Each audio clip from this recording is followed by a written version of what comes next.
വിശന്നു പിടഞ്ഞ് മരിച്ചു വീഴുന്ന ശരീരങ്ങളെ ആർത്തിയോടെ നോക്കുന്ന കഴുകന്മാരെ പോലെ ഇസ്രയേൽ ഗാസയ്ക്ക് ചുറ്റും വട്ടമിട്ട് പറക്കുകയാണ്.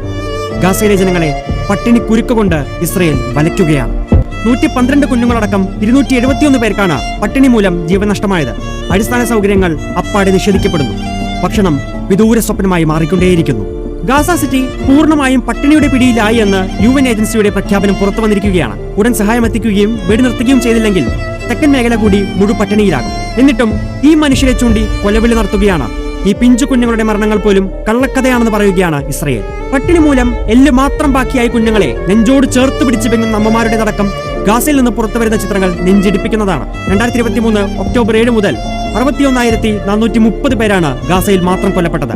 ഇതിൽ കുഞ്ഞുങ്ങളടക്കം നിരവധി പേരുടെ മരണം വിശന്നു വലഞ്ഞായിരുന്നു. സെപ്റ്റംബർ അവസാനമാകുമ്പോഴേക്കും ക്ഷാമം ഡെയർ അൽ ബലായിലേക്കും ഖാൻ യൂണിസിലേക്കും വ്യാപിക്കുമെന്നും മുന്നറിയിപ്പുണ്ട്.